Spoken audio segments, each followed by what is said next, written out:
Le centre Wadada assise à Porto Novo, une initiative de sieur Gérard Bassalé, évolue et se tape davantage de côtes. Un rêve devenu réalité depuis 2005 pour son promoteur qui revient ici sur l'idée de création de son centre et des activités qui s'y mènent. Il n'y avait pas d'espace culturel dans la ville de Porto Novo. Et moi, je suis historien de l'art de profession et j'ai beaucoup d'amis artistes.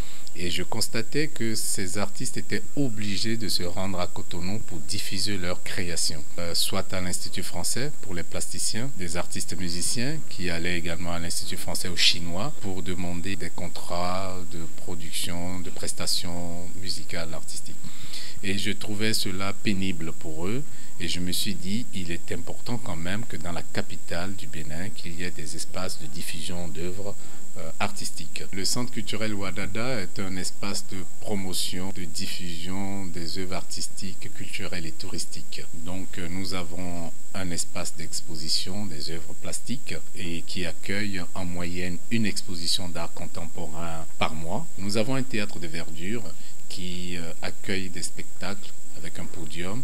Nous accueillons également des festivals de cinéma, de documentaires, parce que nous avons un écran et des équipements pour projeter des films. Nous avons un studio d'enregistrement audio pour les artistes et musiciens. Nous avons également une salle multimédia équipée d'outils informatiques, de matériel audiovisuel destiné à la formation des jeunes qui sont intéressés. Nous avons également quelques hébergements pour accueillir des artistes en résidence ou des voyageurs de passage. Pour Gérard Bassalé, le patrimoine culturel béninois est très gigantesque vu la beauté et la diversité des divinités dans notre pays. Mais malheureusement, notre pays est inconnu à l'international. Le Bénin est un petit pays, mais est riche en patrimoine. C'est dommage que nous ne sommes pas très connus dans le monde. Quand on parle du Bénin, beaucoup de gens ne connaissent pas le Bénin, mais par contre, ils connaissent le Nigeria, le Tchad, le Congo, et ainsi de suite. Alors, les pays africains stables ne sont pas très bien connus. Ça n'intéresse pas la communauté internationale, j'ai l'impression. Quand il n'y a pas la guerre, quand il n'y a pas la famine, ça n'intéresse pas les médias occidentaux.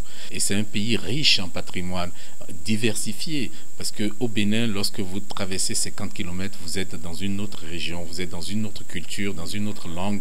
Et donc, vous êtes confronté à d'autres types de patrimoine. Et heureusement que le gouvernement actuel a vraiment compris la chose, puisque c'est un gouvernement qui mobilise d'importants moyens pour le développement du secteur touristique. Il apprécie à sa juste valeur la démarche du gouvernement qui a conduit au retour au pays des 26 œuvres culturelles. Il en a profité pour annoncer quelques projets en vue au centre Wadada. C'est un rêve qui se réalise, parce que je n'aurais jamais imaginé que cela pouvait se réaliser, que les États européens s'engagent dans la restitution des biens culturels pillés en Afrique. C'est énorme ce qui se passe, parce que ces œuvres ont été pillées. C'est des œuvres qui ont été collectées par le général d'Aude pendant la conquête coloniale dans le royaume du Dahomey. Ces œuvres ont passé des décennies en Europe et aujourd'hui reviennent dans leur pays d'origine. C'est merveilleux. Mais mis à part les spectacles que nous ne pouvons pas faire actuellement, nous avons d'autres projets. Actuellement, nous sommes en formation, comme vous l'avez dit, nous formons les jeunes en multimédia, ça continue. D'ailleurs, un appel à candidature est actuellement en cours. Nous formons également des jeunes dans le domaine de contes, dans le domaine de l'illustration, notamment les élèves. Et nous avons un projet également de création d'œuvres, un projet qui est intitulé Les Sentinelles du climat. L'idée, c'est de pouvoir créer des œuvres, une douzaine d'œuvres, le long de la berge de Porto Novo, des œuvres sur lesquelles seront fixées des échelles de crue pour alerter les populations face au changement climatique et surtout à l'inondation. Ça, c'est un projet. Nous avons également aussi un projet dans le cadre de la restitution, un projet de musée virtuel vaudou. Donc c'est un projet que nous avons soumis à l'ambassade de France et nous avons pu obtenir le soutien de l'ambassade. L'idée, c'est de créer un musée virtuel vaudou pour que n'importe qui sur la planète puisse avoir accès à ce patrimoine-là. Comprendre ce que c'est que le vaudou, découvrir les danses sacrées, les chants sacrés, découvrir tout le patrimoine autour du vaudou, les arts sacrés, l'usage des plantes thérapeutiques, ainsi de suite.